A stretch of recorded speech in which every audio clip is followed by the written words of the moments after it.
teaching favourably about that today with the imperialism, colonialism and all the rest of this today with the British Empire. I've talked about this a whole lot before. In fact, some of my first ever videos were about the tendency for Western education systems to kind of gloss over a lot of the fucked up stuff our ancestors did and only teach the positives. What's that got to do with capitalism? It's actually anti-capitalist, right? He's actually trying to pass that off as something capitalist to favour what the British Empire did. What's that got to do with capitalism? He can't see that he's the one that's blind and brainwashed. He's already contradicted himself, because capitalism's today with individualism. He's already conceded to that. How he thinks he seems to be living under individualism, I don't know. Individualism is present to a varying extent, but it's strangled half to death by this collectivism. Take, for example, society is forced collectively into a collective group, forced to pay collectively a tax into government's one big pot for government to pay for education, healthcare, you name it, right? Our individual rights have been stripped away from us. He seems to think we're living under some sort of free market economy, which is laughable to say the least. We're living under a mixed economy, so it's rife with collectivism. So you can see that with the subsidies and all sorts. How else does he think the banks were bailed out? Does he think that's individualism or something like that? The British Empire was bloody collectivist, it was anti-capitalist. He's not even got a clue what he's going on about. See, when you go through history, see when you look before the Industrial Revolution, it was dominated by that collectivism, and you're pushing it to even say that the British Industrial Revolution was capitalist. Okay, to a varying extent, maybe the 1870s or something. I think for about 20 years or something at most, we might have been capitalist to some extent. That's the longest Britain's, ever been capitalist, I think. Between 1880 right up to 1919, as Margaret Thatcher rightly pointed out, the British government was getting too big for its own boots. In other words, it was all this government interventionism. What's that got to do with capitalism? Nothing at all to do with it. You could look at the dictionary definition of capitalism. It's to do with the free market. You understand? He's trying to say that this is capitalism. We get taught that Churchill was a hero who won the war and defeated Hitler, but not that he deliberately starved a million Indian peasants who he considered subhuman, or any of the brutal atrocities carried out in the name of the British Empire. And this is exactly what I mean, folk, about the sheer arrogance and ignorance of socialists. They love to repaint history to suit their own narrative. The truth of the matter is, the Bengal famine of what you saw in India was nothing at all to do with the British Empire. I'm no somebody who's favourable to the British Empire because I'm against coercion. I'm against socialism. So I'm not in favour of, socialism, which of course imperialism and colonialism is a branch of. When you're talking about imperialism and colonialism, the state's the one being the central planner, and of course there's political centralisation, a big part of what defines socialism itself. Of course that'll never sit down well with these folk. Mind you, you've got these irrational socialists who try to correlate socialism with decentralisation. You actually have people out there who try to correlate socialism, the name socialism, to socialise is to centralise. They actually think they can take socialism to socialise. They think they can take centralism and then have decentralism. So in other words, what they're arguing for is a centralised, decentralised, and there it is, folk. I mean, they're trying to twist history as they always do. It's just like that of the Holodomor. It's the same story with this today with Churchill. When it came to that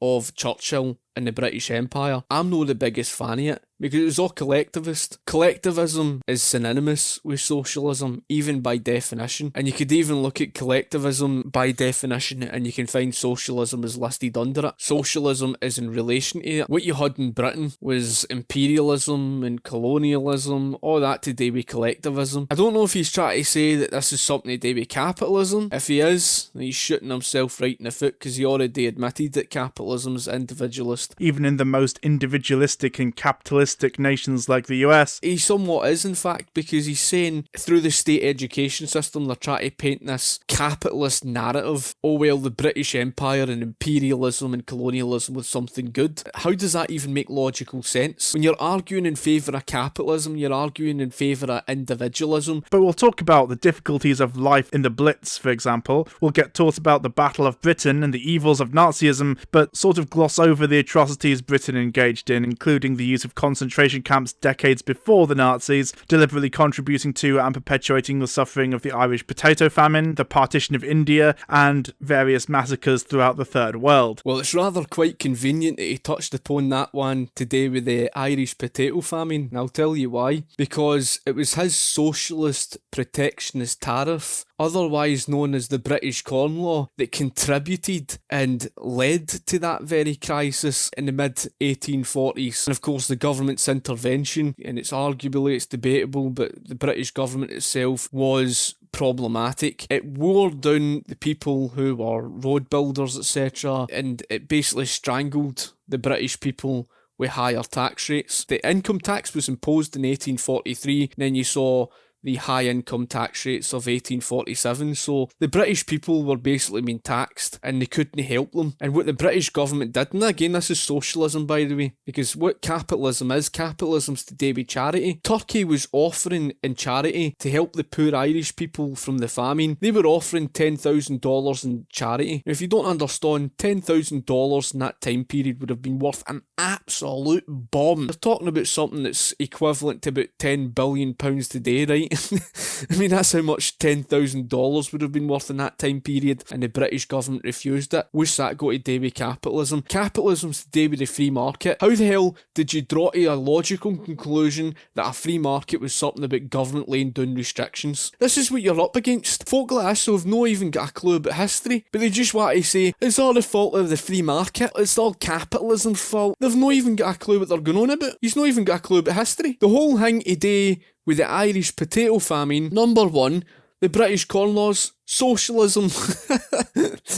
And of course the British Corn Law would eventually come to an end by about 1847, and of course the British government, you could say, responsible in many regards. Funny that you should mention that, because it was thanks to capitalism and the private individual ownership of agriculture that actually saved millions of people's lives. Our population was able to vastly increase, and that's not just because of the fact they had food on their tables, it's because of the fact that we had the ability to work for the fruits of our own labour. Now, before the private individual ownership, you had the communal ownership of agriculture, and it caused the periodical famines the world over. We have these ideas drummed into us basically from birth, to the point where calling into question this blind nationalism and empty performative patriotism is either unthinkable or else elicits an almost automatic visceral rejection in response. You see, he's going on about this today with nationalism. What the hell's nationalism got to do with individualism? Individualism's individualism. Nationalism is inherently collectivist. British patriots who support individualism are few and far between. I acknowledge that fact, and it's like I've said before about the whole thing today with Brexit. Both sides are collectivist in many regards. Let's just be brutally honest. See, in Britain, most folk are against the free market. Most folk don't even understand. They seem to think the free market's the cause of the problems and why we're somehow living under the issue that we are today.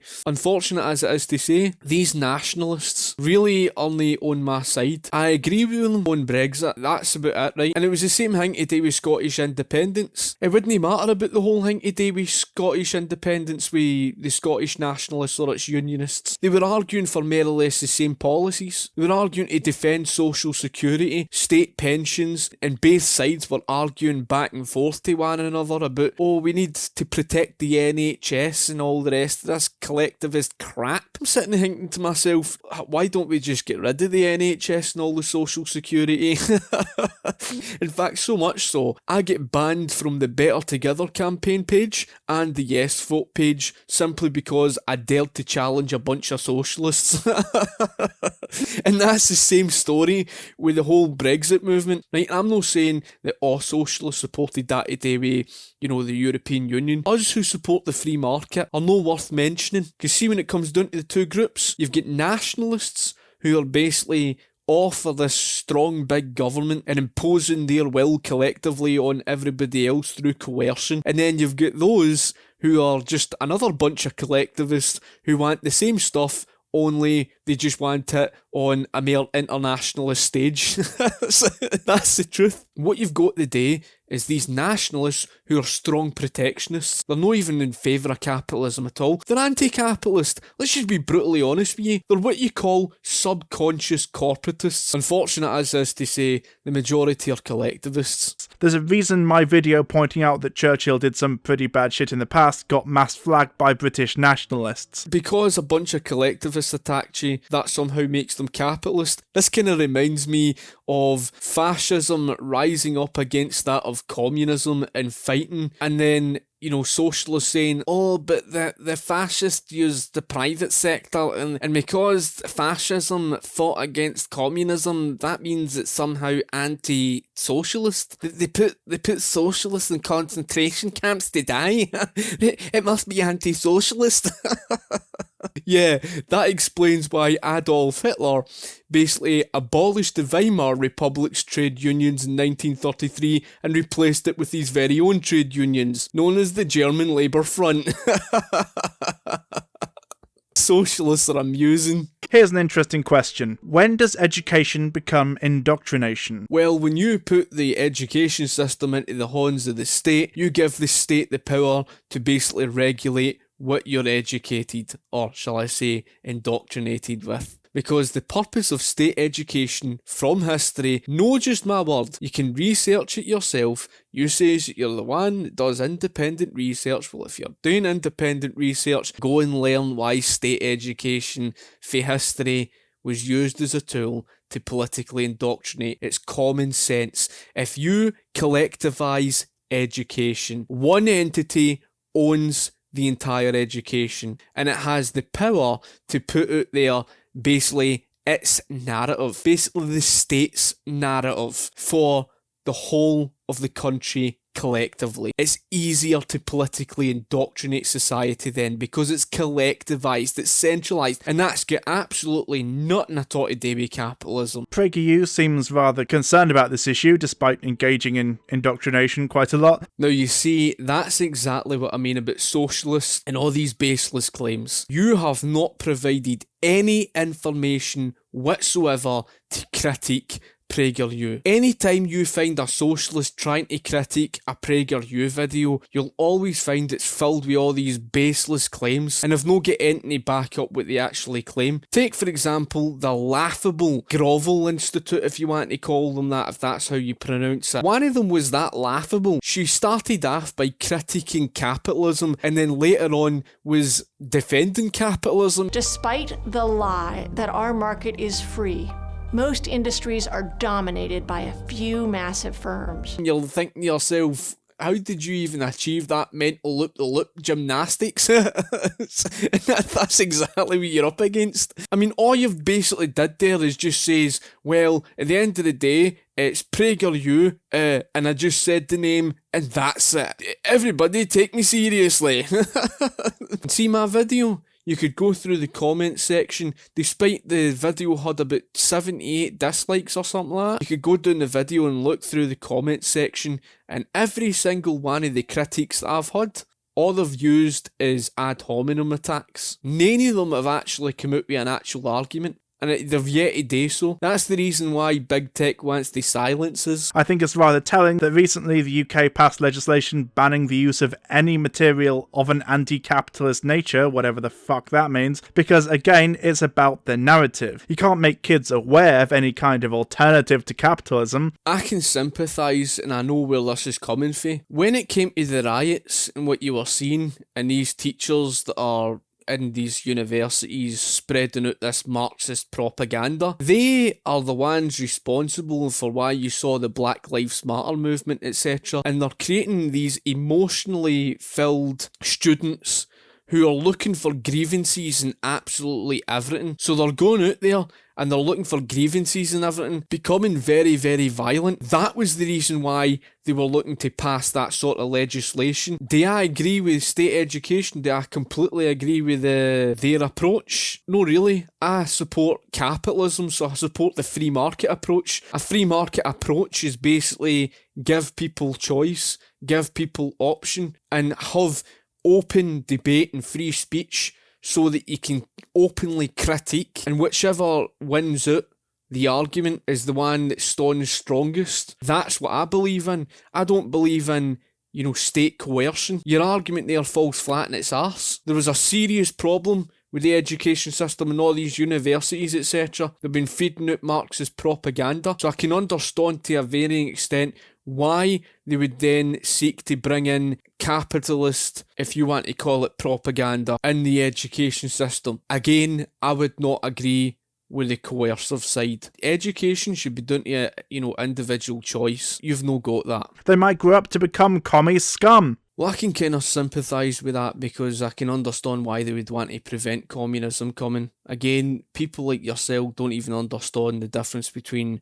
theory and practice. You don't understand the reality. You're faced with the economic calculation problem, knowledge problem. You're going to need to try and get rid of the private sector. If you're going to get rid of the private sector, where are you going to turn to for the money? You'd have to turn to the printing press. And even if you were to go down the road of the theory of communism with a moneyless based economy, you'd still be faced with the economic calculation problem. But besides that point, however, you would need to try and get rid of the private sector, and that requires dictatorship. Now, in your theoretical fantasy world, hypothetically speaking, let's say the state just withered away. Who's then going to stop individuals going and doing their own thing? Across a society of 65 million people, you honestly try to tell me you can stop 65 million people going and doing their own thing? You having a laugh?